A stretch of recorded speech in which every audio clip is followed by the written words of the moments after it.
For us as Care for Nature Zambia, it was a very happy moment to have children who have traveled from different districts, different provinces, to sit with the Minister of Green Economy and Environment, just to have a round-table discussion on climate change and how it is affecting children. Usually because rural children are not adequately involved in decision making and also programs which are at national level, you'll find that they're usually represented by urban children. When urban children are making presentations, they'll refer to rural children. But now we are the rural children themselves speaking for themselves and also sharing their experiences on climate change. I think it was a very, very fulfilling and successful meeting. So we are thinking these platforms are important because the children begin to lobby for space in significant places. For us as an organization that is promoting children's rights and child participation, we see change coming because we are now moving away from children just attending public meetings and they are singing songs, they are doing poems, and after the poems they go back home. Now we are seeing children sitting at significant tables where decisions are being made. Children are not young people and children are not youths. They are children, and as such, when we talk about space for children, it has to be those children who are just on 18 or below 18 years. So we feel once children begin to claim their spaces, we are going to see change, and we are hoping that we'll also have like Parliament for Children on climate change. Children are attending Parliament, but the issues that affect children are wide, and so we feel that issues of climate change are not adequately covered. In rural areas, it is quite saddening that most households see children as a source of labor, where children can be used to even supplement household income. Children are being sent to sell on the streets, children are selling in the markets, and children are even involved in mining. And mostly, like where we are coming from, Wapula Province, Samfya District, there are a lot of children who are in the fishing camps.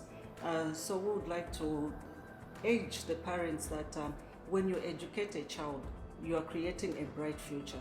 You are creating a step to breaking the poverty chain, because involving children in labor where they're just getting a little income, it's like you are exposing children to slavery. And now with climate change making accessibility of most of the resources more difficult. So our hope is that parents can begin to see children as an investment when they invest in the children's education, in good health, and also giving them opportunities to just enjoy their childhood, to be children. We are going to have a more productive nation in future because those children will be educated.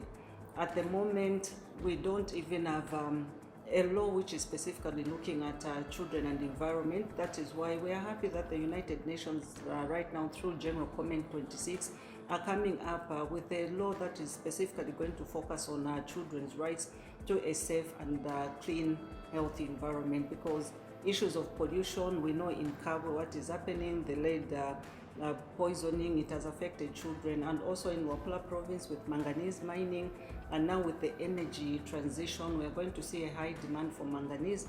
So meaning if children are not protected from pollution, we are going to have children who are not just involved in labor, but where they are working, they are also being exposed to pollution, which is going to affect them even more. So we feel child participation is key, and the children should ensure that they have a bright future. And we are happy that now they have rolled out the Children's Code Act number 12 of 2022.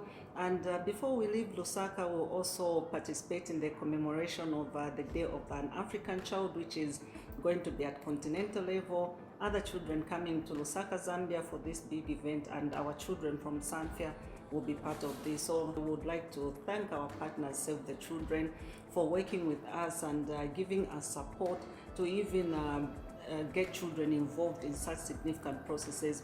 We would also like to thank Keepers Zambia Foundation for the partnership, because this activity which we just had, the children engagement with the minister, is done in collaboration with Keepers Zambia Foundation. So we are hoping that we can have more civil society organizations mainstreaming children's rights. The same way we are taking HIV and AIDS, issues of gender, issues of disability as something that we mainstream. Can we all mainstream children's rights? Because everywhere you go, there is a child.